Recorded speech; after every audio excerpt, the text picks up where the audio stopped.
Good morning. This is Bill from Curious Cars on what has to be, again, just one of the shittiest November mornings that's conceivable in southern Florida. We wait all summer through miserable, hot, steaming, nasty, horrible swamp weather to get the little bit of paradise that we get for a few months in season here.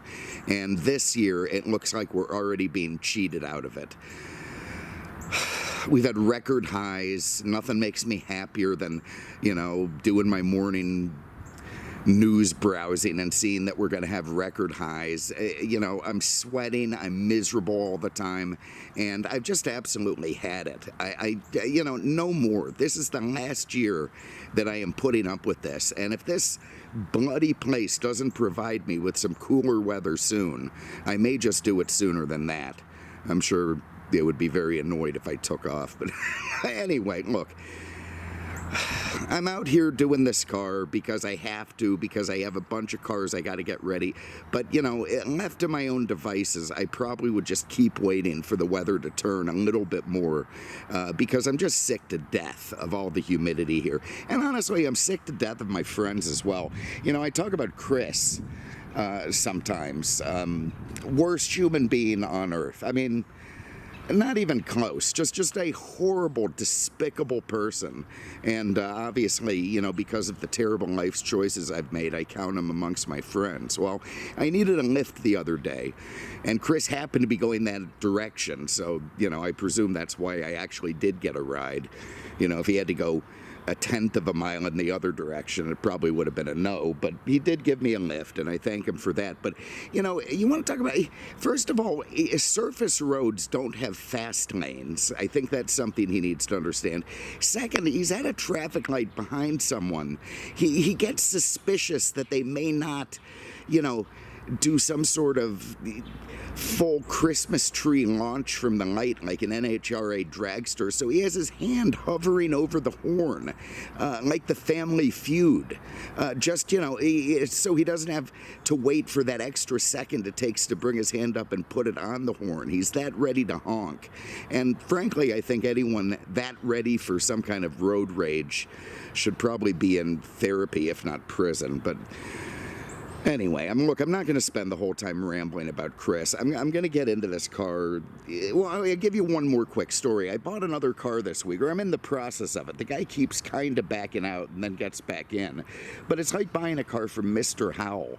I mean, you can tell this guy is definitely old money, like the Mayflower type. Like his great-grandfather probably invented the Phillips head or something.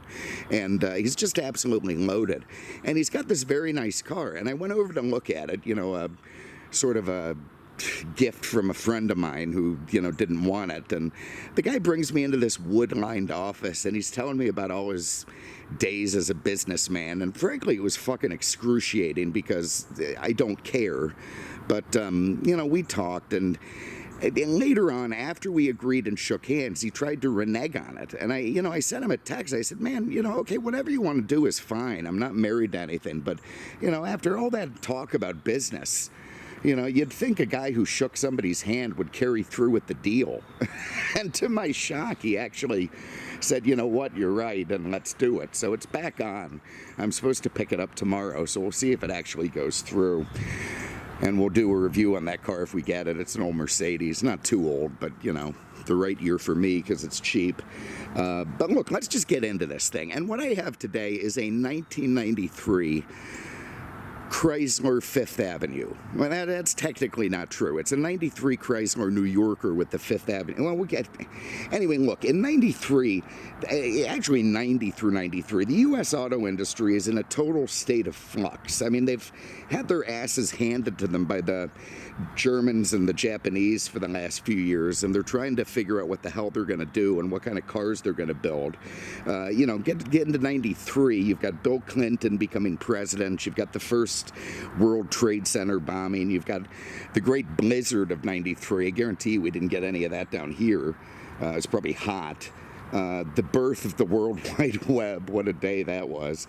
And, you went to the movie theater to see Schindler's List, which was, great fun.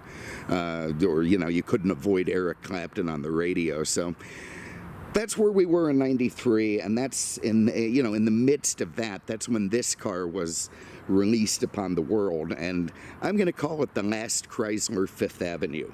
It's not technically true, but it's not far off. Yes, it was again a trim package on the New Yorker, no longer a standalone model.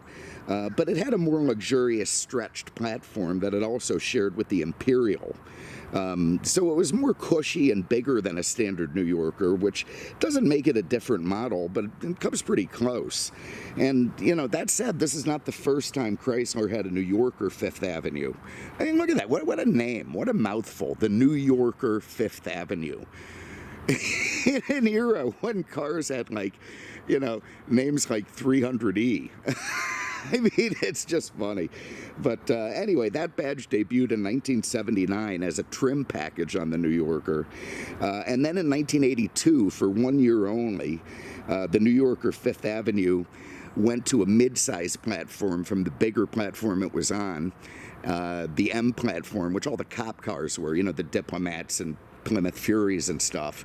And for 1 year it was that. And then the next year, the New Yorker became the luxury K car in the lineup, front drive. And they took the Fifth Avenue name, kept it on that M platform, rear wheel drive car, and kept that going for a few years. And that thing did very well.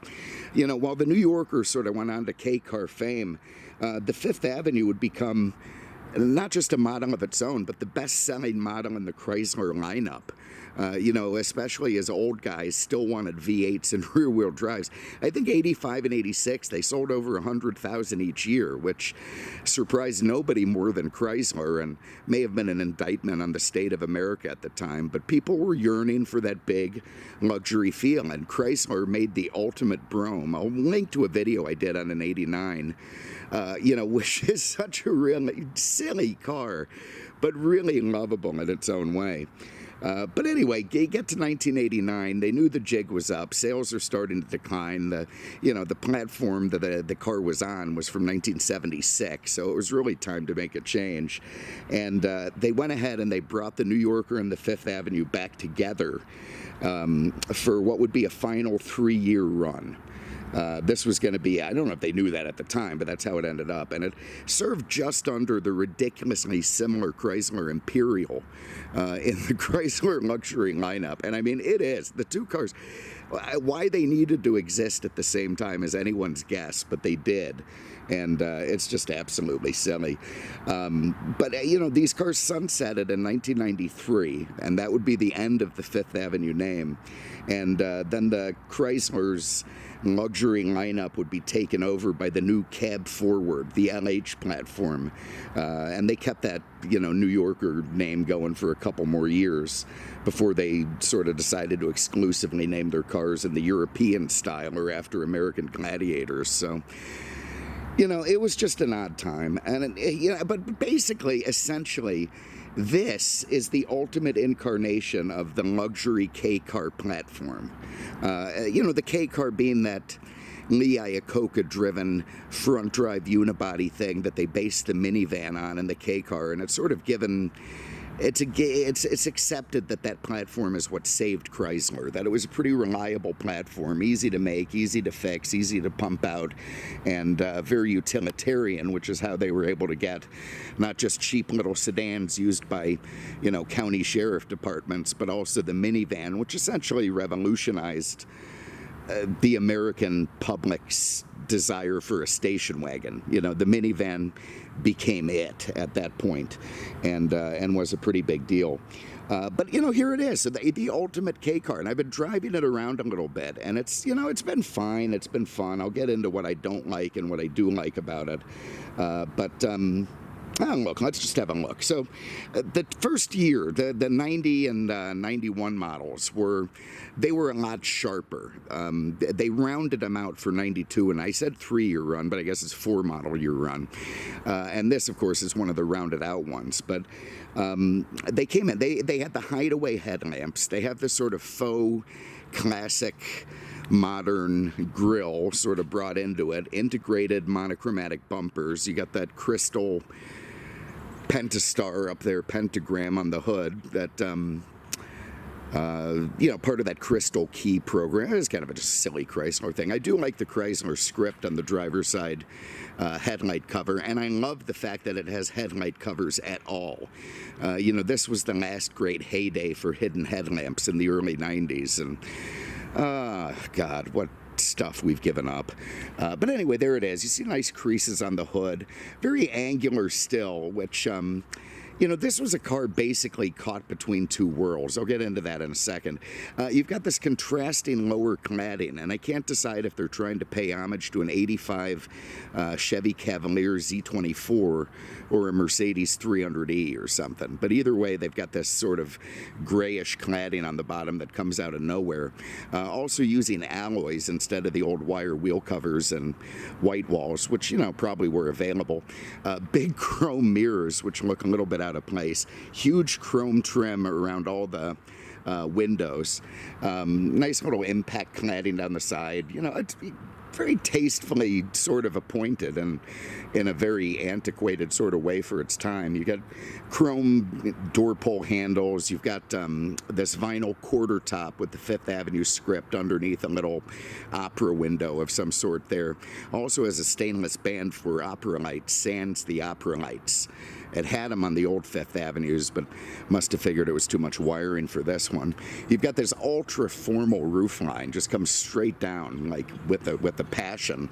Limousine style back glass, in the padding, the smaller back glass, little third brake light integrated beneath that.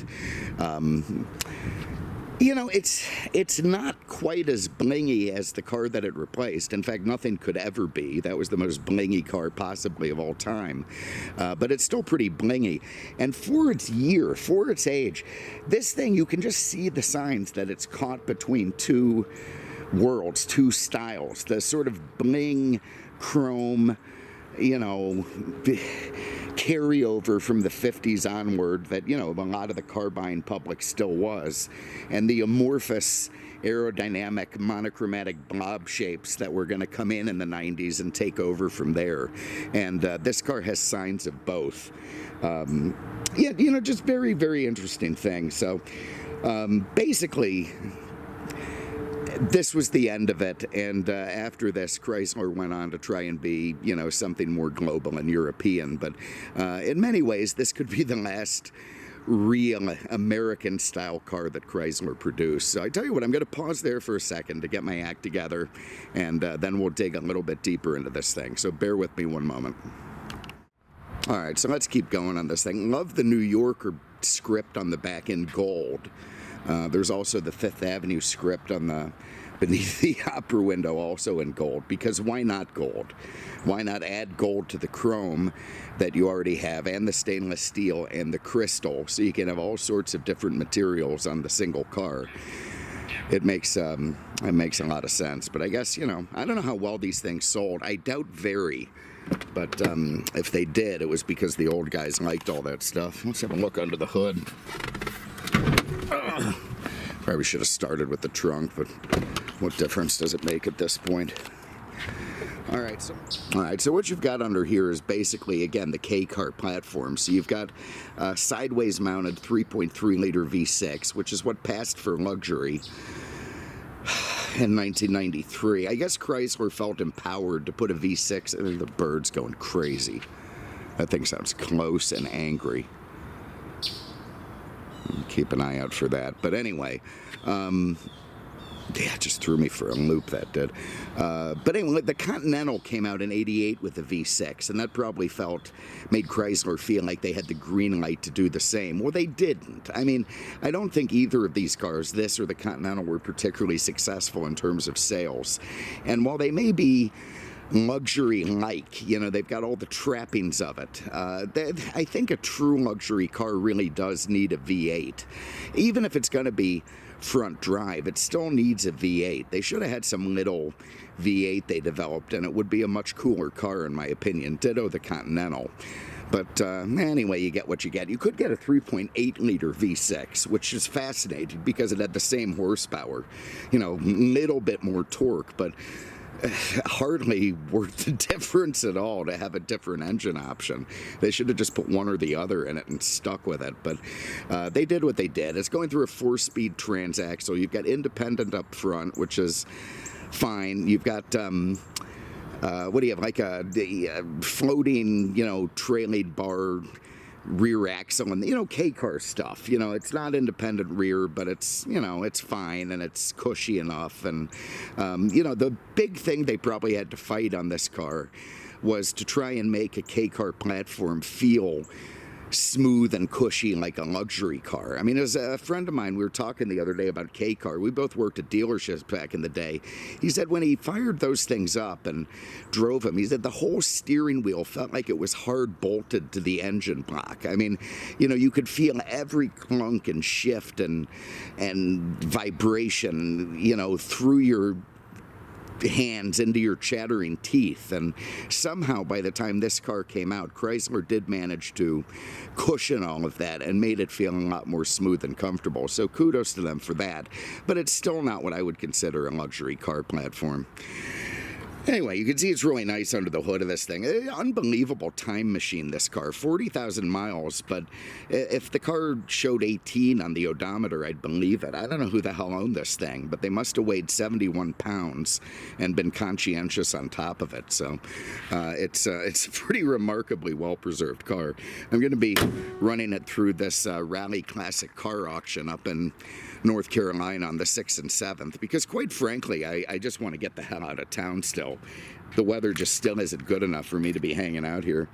All right, so there we go. So here's the trunk pop. Again, it's a stretched K platform.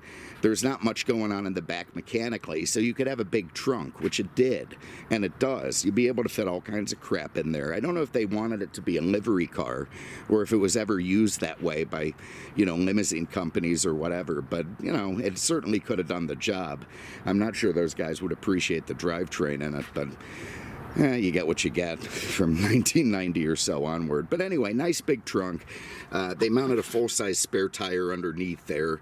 I'm not going to unscrew that and show you because it's boring, but there is a tire under there. It does have that nice little electric trunk pull-down that Cadillacs and that sort of thing used to have, and I miss, because you could just put the trunk down and there's this lovely little suck down. Of course, it always broke. The fact that it's working on this car is pretty impressive.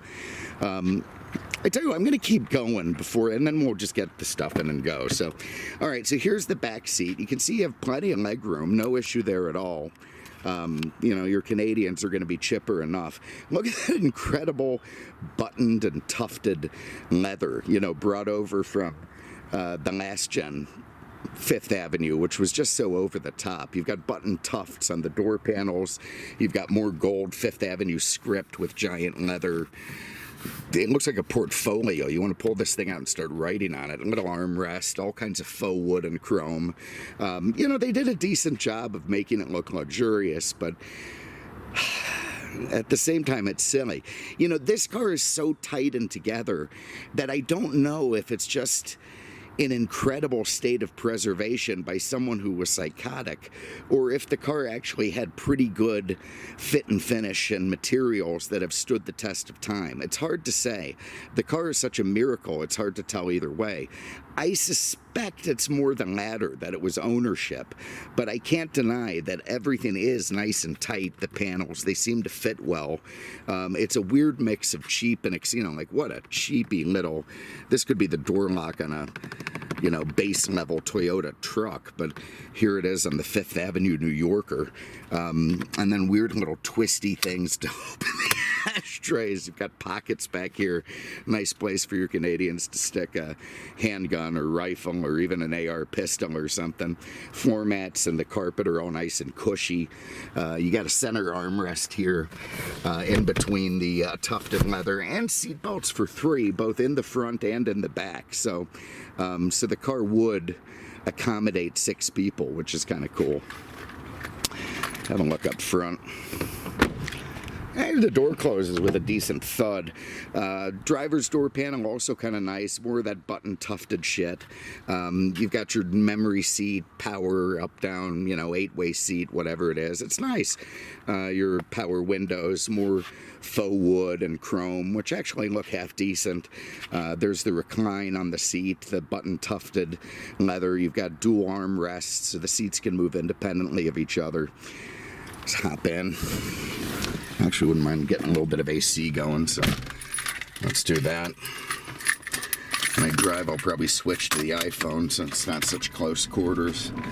There you go. Fires up. You can see that 3.3 comes right to life. Very nice. No issues at all. Get a little bit of AC going here. And here we have all the Chrysler instrumentation from its era. Weird mix of 1980s and 1990s. You got a pretty good instrument cluster there with your oil pressure and voltmeter, your fuel, your temp. There you can see just 40,000 miles on the clock of this thing. Airbag, which Chrysler was early with, and it meant a big deal to them. You got a horn, you got your cruise control underneath. Let's get some air going. Is the fan on this thing? There we go. Nice soft parts on all the dash. You got speakers up there. You got a very fancy looking mirror where you control the auto dimming and your headlights. What an odd place to put a headlight control. So you turn them on here, and then you have to control and that just shows you that they weren't designed to be connected. It just, that's the way it worked out. Nice little place here to put in drugs or something you want to hide from the state trooper.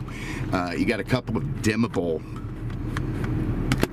cocaine mirrors up there, very nice. You've got a very odd looking pod of a console here. I think it's designed to hold CDs. Maybe a cassette would fit in there. Yeah, probably it would. And another little place on top to put, whatever it is you need when you're driving around. Probably a little 38 air weight. There's a little digital climate control panel. There's the good looking factory radio with the built-in EQ. See what's on. You gotta love a flock of seagulls. Joystick fader control, all very nice, all very proper. Got a glove box here. You got more faux wood and, tilt steering column, wipers, everything you need. Your mirrors over here in a strange spot. So I tell you what, I'll pause it there for a minute again, and then we're going to put, I'm going to put my crap in the back, then we'll just go for a spin. So bear with me one moment. All right, seatbelt on, everything good. Let's go for a spin. And nice cold air as well. Thank God for at least that much. And there it is. So the crystal hood ornament leading the way. You had your crystal key package from Chrysler. You're a retired New Jersey firefighter hanging on to luxury bling with everything you've got left, trying to avoid going into one of these amorphous blob things that the 90s were famous for. And there it is. You're probably a Chrysler loyalist too, because otherwise you'd probably just be in a Cadillac. Look, it's responsive enough, it's peppy enough,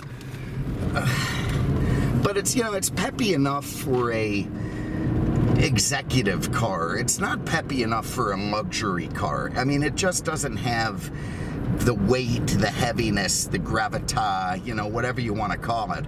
I just get this distinct feeling that this thing was more intended towards the fleet market luxury than, actual luxury. And if a few dinosaurs came into the showrooms and bought them, then fine. But I'm not sure that was the mission of this car in the short 4-year production run. It was probably just something to tide everyone over until the new stuff came out, and Chrysler hoped that their old buyers would buy the new stuff. But look, that said, they have done a remarkable job of getting the harshness and the vibration out of the K-car platform. The wheel does feel nice and isolated from, engine vibration and noise. It soaks up the bumps pretty good. They must have put all sorts of bushings in between things that didn't have them before in the, in the old K-car platforms. And it tracks down the road nice. It's got drums up front. I presume discs. You can tell I did a lot of research for this. Discs up front, drums in the back. It's just a car. It's a car, but And it's a car with opera windows and bling, but it's basically just a car that they put that stuff on. It's not in the spirit of the car. And I would say the same thing about that 88 Continental, also with the V6. And, you know, maybe is it meant to compete with Europe with the statistics? Is it meant to be an E-Class competitor? I don't know, and I don't really care. And I will say that, you know, as transportation, it's fine. As a luxury car, it's wanting, but, you know, I'm sitting on these big, overstuffed, button-tufted leather seats. I do have all the trappings of luxury around me, you know, power seats, driver memory, power passenger seat, dimmable lights, and automatic mirrors and lights, and, you know, all the stuff you expect from a luxury car. But at the same time, it just feels like Chrysler's taking the piss. Maybe the Imperial, which was basically friggin' identical, by the way. I mean, the body was marginally different, but I see absolutely no reason why Chrysler needed to have both of those cars at the same time. It really doesn't make a lot of sense to me, any more than having 4 independent names. You know, look, I'm all for naming car stuff, you know? I like El Camino, I like Camaro, or Corvette, or Coupe de Ville, or Fleetwood, or even Fleetwood Brome d'Elegance. But you get into Chrysler, New York, or Fifth Avenue, you know, it just doesn't roll off the tongue. It really doesn't. And it seems a bit redundant on top of that. You know, the New Yorker had been around since 1940 or something, but the Fifth Avenue was a relatively late comer in, what was it, 79 to the model lineup. Anyway, look, I'm not going to torch you too much. The car drives fine. It's nice. I mean, and look, and this is probably the best. You know, if somebody told me this was the best one left in America, I would probably not be able to argue. I mean, I never have described a used car as showroom condition because I don't believe it exists. But this is as close to that as I have ever seen or heard of. I would love to meet whoever owned this thing because it's absolutely uncanny. But anyway, there it is. It goes down the road nice. I got more stuff coming up. I'm going to fight with traffic now. You can see I'm behind dump trucks and long lines to get to traffic lights. So I'm going to be here for a while, and I'm not going to make you suffer through with me. We'll have some more stuff coming up. I've got that mid-80s Toronado. That's going to be fun. This car I buy from Mr. Howell if it comes through, and some other stuff. And we'll keep the videos going. You know, hopefully the weather turns. I've heard rumors of it. So maybe I'll be more motivated and we'll get some stuff up. Thank you very much for having a look today. Really, really appreciate it. And we will see you with the next one. Take care.